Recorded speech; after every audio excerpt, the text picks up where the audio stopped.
Brown pictures, about 4 or 5 of them. They were showing them around Seventh Heaven. And they showed all the prints from the vaults, the Fox vaults of a 20th Century Fox show. So it all begins with Fox. Yes, absolutely. Yeah. There we go. And I saw this film at that show in its original studio nitrate print, which I was saying before, if you see nitrate on a big screen, it is a different experience, somewhat different experience from the safety film. Therefore, I was talking about, this goes off the subject a bit, but I was talking about showing certain classic films at times off a Blu-ray, projected on a big screen for young people who are 13 or 14 years old. The impact of the film, if it has any, is still the same. If it's not a film experience, it's a different kind of experience. And I think akin to the difference between, nitrate film and the celluloid that we know of for the past 50 years or so. And in any event, we would go on weekends. There was Jay Cox with me, I think Steven Spielberg, a number of people, Brian De Palma, and they were showing everything from the silent films all the way up to the 50s scope pictures. And the black and white nitrate was amazing. And at the same time, it's right before I made Mean Streets, but in 1973. So around the same time I was living in Los Angeles, we were trying to see classic films. We really couldn't find good copies. And what I mean by that is that if we were at a studio I was working as an editor for a while in a studio at Warner Brothers, I'd ask to screen a film, they'd show a studio print or something. But we were finding it difficult. I know Spielberg too, to a certain extent, he was at Universal. But we were aware it was difficult to see complete films or films that weren't scratched or colored, wasn't messed up. But we didn't know the extent of it until one of the nights at LACMA, and Ron Haver was amazing. He pulled this all together, this show. And we had seen, Wilson in 35 millimeter color, Technicolor nitrate, The Black Swan, Blood and Sand, all these extraordinary use of vibrant Technicolor from the late 30s. Wings of the Morning, the first British one. And so when it came time to Niagara was quite extraordinary in Technicolor. And that night, they were showing Niagara. And what I had seen too was Leave Her to Heaven, and that extraordinary nitrate print was amazing. But that night we all went, and there was a double bill of Niagara and The 7-Year Itch. And so we sit through Niagara, which is a beautiful Technicolor film noir. And before, it was a break, and before the second film begins, Ron Haver comes out and explains that the print from the studio is faded of 7-Year Itch. Now this is 1972 or 71. The 7-Year Itch, I think, was made in 57.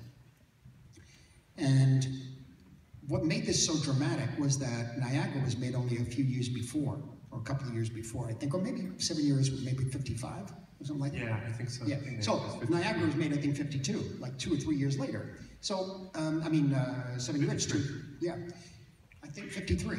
So 2 years later, you have 7-Year Itch. And at that point in time, too, when Fox got their anamorphic lens, that every film had to be made in scope, black and white or color, but they all had to be made in scope.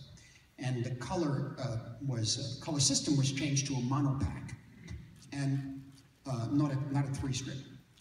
And so we looked at Niagara, and as I say, Ron Haver came out and he said, well, look, 7-Year Itch is faded, and people went, oh. And apparently, we had missed during the week other scope films that didn't live up to, their original glory, so to speak, in color at least. And apparently the audience was quite aware of this. We hadn't, we didn't realize.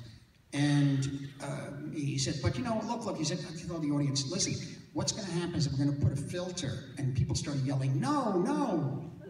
And he said, no, it goes out of focus, don't put the filter back on, please. So apparently they were trying to correct the color by putting like gels in front of the lens that was melting, and it goes out of focus.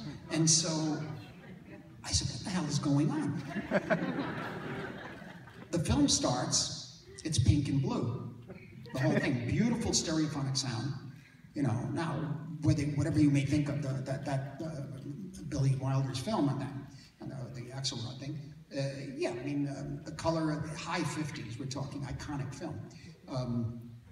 And so, what we began to notice, we were like so disappointed, and our eyes were so treated to this extraordinary technicolor of Niagara and the films that had preceded it, that this was like it's like falling off a cliff, watching it this way. It was a shock.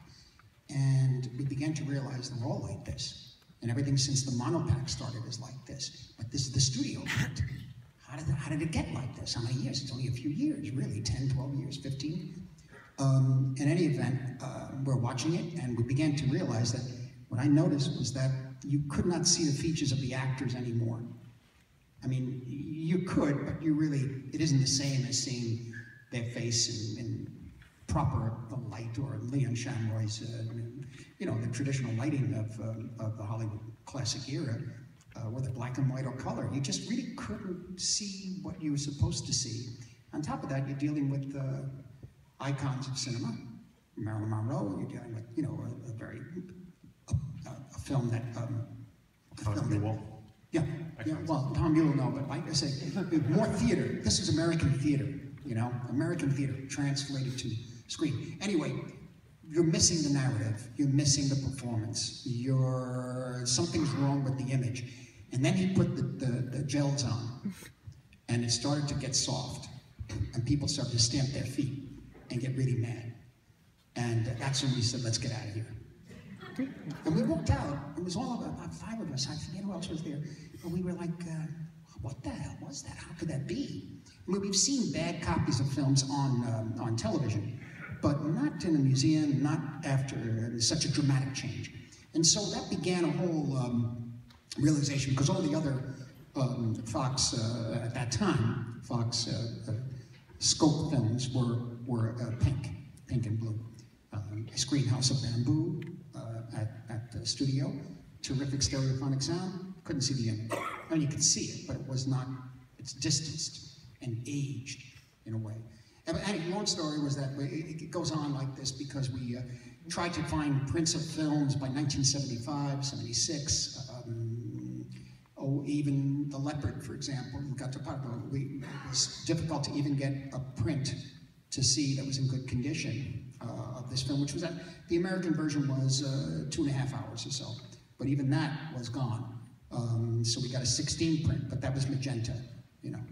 But when we inquired further, and I remember Steven Spielberg too, where Brian De Palma, all of us were inquiring, and they said, look, we can't keep all these prints around. You know, they just can't. I'm not talking about the studio, I mean, they have studio prints, but at that point we realized that the whole future of what had been created up to 1950, 1960, if nobody is aware of it, but I mean, how should I put it? If you aren't made aware of it, they're aware. They go into the vault, but it really came down to people going into the vaults and going through the cans. Yeah. And that's hard to do because, you know, the people who are employed that way, it isn't there. They're there to make sure that if they're sent down there, they can find something. That's about it. I mean, would they open these cans and look in them, for example? How do you do that? Because there's no system. And also, at that time, by 1970, I believe MGM went under. Yeah. The studio went under. The films went somewhere else. Paramount had sold all their pre-1948 films to Universal before video came out, thinking there was no more legs in them. You know, there was no more. They couldn't make any more money from them. There was a kind of the film libraries were things that you had to get rid of. You see. Also, where are you going to stack all these negatives? Yep. That there were stories of negatives being burnt and thrown away. You had negatives that have been run into the ground, right? That have been used to print. Used again, particularly if a film is a famous film. They very often start making prints of the original negative over and over again because there was a demand for it, and they missed a beat. You know, they missed the internegative, whatever. The Road was that way. It's been restored by Fox now. A lot of the prints were off the original make on that. But in any event, it was one of those things where we began to realize that everything was in flux. The studios were changing. There was no time even for people to think about what films are, what they were, what they can be, and what they are to a new generation. We got a bad rap in a way because we were young kids in our late 20s or so. And apparently they thought we had to go to school to learn films. They said, you know, you didn't, this is a whole thing that some of the older guys working out there would say, we didn't go to school to learn how to make a film. I said, no, it isn't that you go to learn how to make a film. We're very lucky to be involved with certain, a professor in my case, who was inspirational. Yeah, we got our hands on some equipment, but that's New York. You know, this is the mid-60s. There was very little independent filmmaking in New York. I mean, it was enough, but not enough. I should say it was an impact. There was Cassavetes, Shirley Clark, all the avant-garde cinema, so it was an impact. But one wasn't fed into the industry in a sense, if you wanted to go that way. I knew narrative cinema, that was my thing. So you guys were the upstarts. Yeah, we were the upstarts, and they kept saying, well, what do you want to see these films for, you know? And we kept pushing them for some kind of making new prints is what we tried to get them to do. But a lot of these things were going out. The men who came in, of course, and made the biggest, the buyout really was Ted Turner, getting all those films from Warner Brothers and who everybody thought was a villain at first because of colorization. Yes, yeah. Well, there was a battle there with colorization because it was the old line about last time I looked, I owned it, so I'm going to do what I'm going to do. And then it was a conflict about the value. What is the value of a work of art? Well, how could it be a work of art if it's a commercial thing? Okay. So, all right, let's think about that. I mean, don't think about it. No, I mean, I don't know. It means a lot to people. It's inspired people who were artists, who are artists and novelists, poets, painters, not people who were simply enjoying making a narrative on film. But with that, it really was a mindset that had to be changed. And by 1979, I really had it. And in fact, I just couldn't find anything that was good in any good shape. And I decided to make Raging Bull in black and white. Also because there were about 4 other boxing films coming out that year. The Main Event, Rocky II, I think, and Matilda the Boxing Kangaroo. Well, the Australians was a big deal. Ned Max, So, that was the Australian. Yeah, I guess. I said, what's going to be the difference? Come on, you've got a nice comedy, you had the Rocky thing, you had the kangaroo. I said, Barbra Streisand. The red gloves. I said, what is that? We're going to be killed. I said, let's just do it black and white. I said, the studio was not for it, but we eventually got that done. And at the same time, Thelma, a schoonmaker, started working with me on Raging Bull. We had been together in the 60s. The documentaries and films we were making here in New York, and met at a class at NYU in the 60s. And she got involved with me on the, the only thing I could do is, I was so angry about it, I just sent an angry letter out about basically the very fact that now every film has to be made in color at the studios, or for consumption. If everything has to be made in color, that's when the color gets cheaper, and you spend all that time designing in color, because whether it's shades of browns and gray, you still have to design that. And then you have to time it, and it means something. It means something the way you see things. That's just when the color's not gonna last. Just when the time it is that you have to do it, that's when it's gonna be bad. The time where it did last, which was the old Technicolor, it was considered mainly for musicals and comedies and westerns and that sort of thing. And so I said, well, then you can't work with it. You can't work with it. That's one of your major tools that's being destroyed. And I said, we have to do something to get a better color stock. So I attacked Eastman Kodak, actually, and sent letters around the world to all the filmmakers and saying, sign this petition to get a stronger, stable printing stock. We went on and on like that. There were many signatures, think even Ingmar Bergman and Kenneth Anger and everyone signed it, but except Robert Altman. He said it's not the film manufacturer, it's the distributor. And I think he's right. Yeah, he's right. And because we afterwards came together on that, he became part of the Film Foundation department. And he understood what it was. No, but it was okay. We had to go after something. Yes. And I brought this this idea of the color fading, and then I began to realize, well, if that's what you think about our culture, then there's nothing in the culture. Mm-hmm. It's a culture that you use up and you throw away. Mm-hmm. You don't care about it. Well, everybody's walking around thinking that if a film changed their life or a book changed their life or whatever, thinking it's going to be there all the time. You want to, in a way, keep a continuity with the younger generations of this thing. If you think it's important at all, if you think art is important at all, whether it's commercial art, I don't know what that, commercial, non-commercial, it seems to me it's art. So that maybe some better than others, whether it's good, bad, or indifferent, it's still, and we all know it's very, very hard to even make a bad film. Yeah. Wow. Very hard. But it comes out really bad. That's why. And so with all of that effort and all that love that you put into something, in most cases, it may mean something to people. And if the idea was just to show it for a little while, then maybe show it on TV, cut up, and then that's it. Then what are we talking about in our culture? And so I put together a program that I took around the world when we opened up Raging Bull around the world. We went on a world tour of the film. Excuse me. And in that, we started with trailers in color, one of them being Invaders from Mars, William Cameron Menzies film, very low budget, super cine-color film. And they were all laughing in the audience. And I said, "You're laughing." I said, "This is Close Encounters."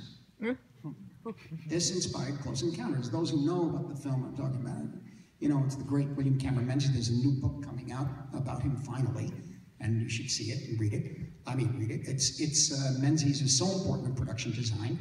And this film was one of the films at a certain age, certain people saw, and it's your cinema now, and this is where it came from. So if you say, well, Invaders from Mars, silly title, who wants to keep it, let it rock. It changed the industry.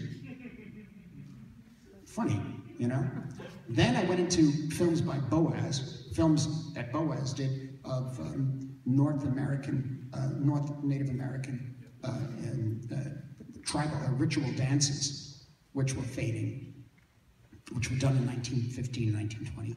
And then I showed a clip of a rocket going up to the moon, I think, NASA footage. And it just was in glorious magenta. You see the rocket going here, and I'm talking about it. We made it to the moon. The film is gone.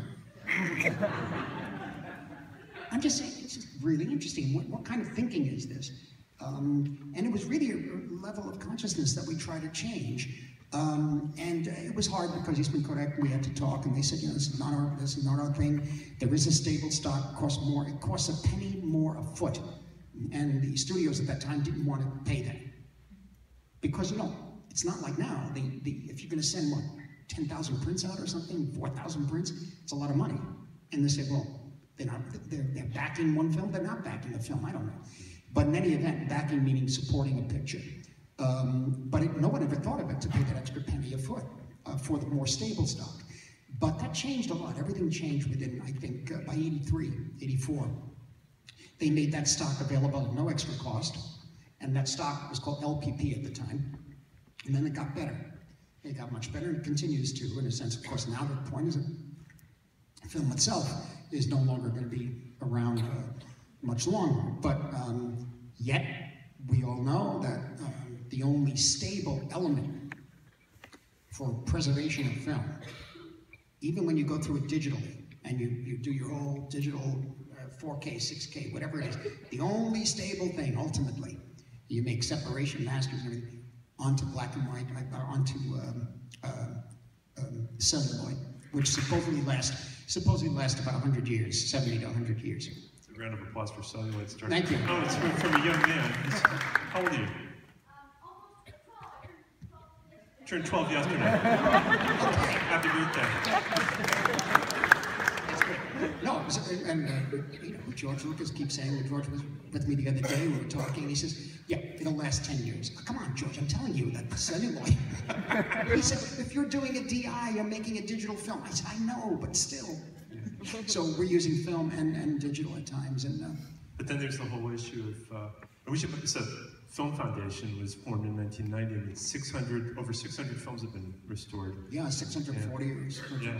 The thing about the Film Foundation came out by the late 80s. I tried to find films and restore the negatives by making new prints, and I would get permission from the studios to make new prints. And the one that was the hardest was Pursued. Once we got that, they couldn't make the print off the original negative. Raoul Walsh's Cycle, Freudian Western. And so Bob Rosen at UCLA at the time told me, why don't you take whatever power you guys have at this point and put it together and bring it to the studios and explain to them and see if you can create a little group. And so Mike Ovitz at CAA put together the Film Foundation. Sidney Pollack joined up, and Stephen, of course, and Lucas and Coppola and Altman came in, Robert Redford, all Clint Eastwood. Yeah, Clint Eastwood. So it really, and what I did was, while I was editing Goodfellas, I went through these books that they're called the MGM story and the Warner Brothers story, and they had every film made that the studio made, and I started to try to put them in order of, not importance, but a kind of necessity, whether it's a film I liked that I thought was overlooked, and or whether it's a film that, let's say, is Warner Brothers' first two-script Technicolor film, you know, and say that's important. I mean, I like the film, but that's, so I try to put it in A, B, and C categories, and we came up with these books myself, and I would then get meetings with the heads of the studios and go in and bring these books. They would let me in because I'd done Goodfellas. They probably would. I think it was one of those things where, you know, yeah, he did Goodfellas, people like it, but just, he has this thing, just let him do his thing. Yeah. Let him come in, don't make any fast moves, you know what I'm saying? That kind of stuff. So, but we did it, and I remember it was Mickey Schulhoff at Sony.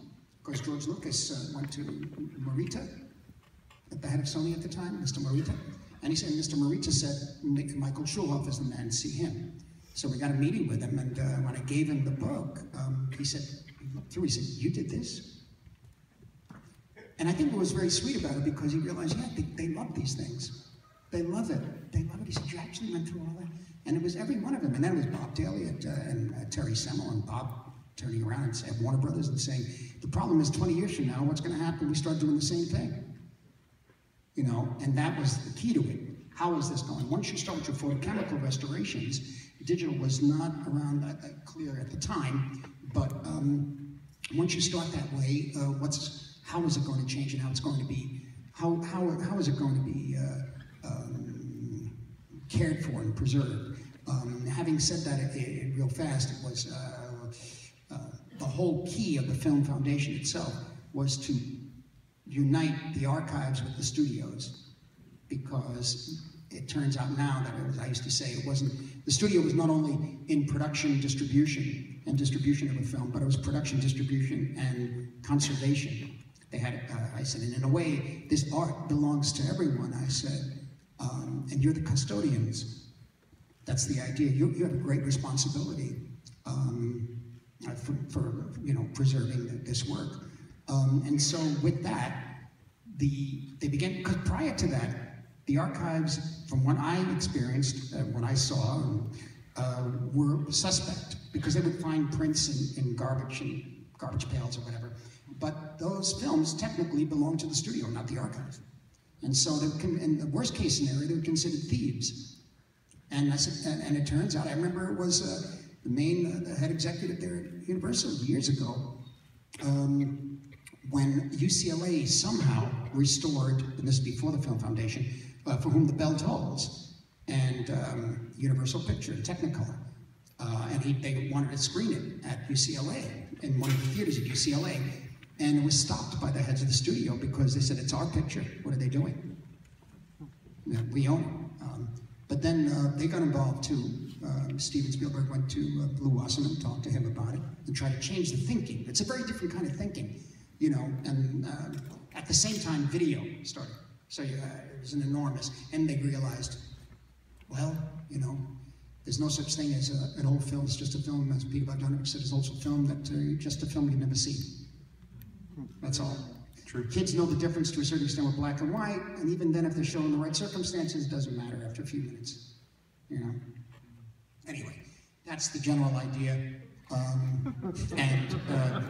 Margaret Bodie and Jennifer Ahn. Give them a round of applause.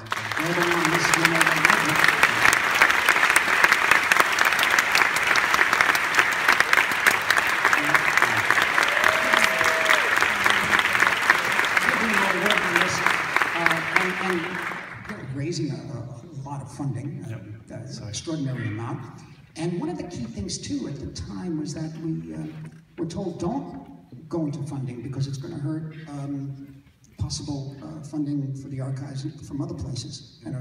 But I said, no, I think this could be something where we could override if there was any kind of contention amongst the archives. At that time there were 5, now it's 7. If there's any difficulty, we could override that. We're talking about the cinema, we're talking about the film itself. Yeah. I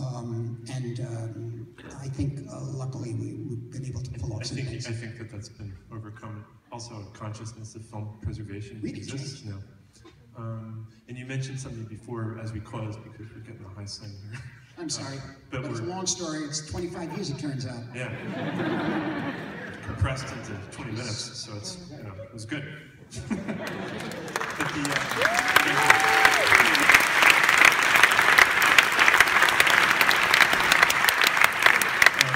I just want to close by saying, we're celebrating the 2 anniversaries and the Fox anniversary, just to say that you mentioned the idea of the studio as being good custodians. Fox has been great custodians. So this is a Fox story. Amazing. I cannot tell you the amount, and every film, everything on the shelves, and all that talk of the faded printed, forget it. They're the best. Yeah. It's the best. It's amazing. I never thought I'd experience it. I know, honestly. And that's where it started. Yeah. Thanks, Marty. Thank you.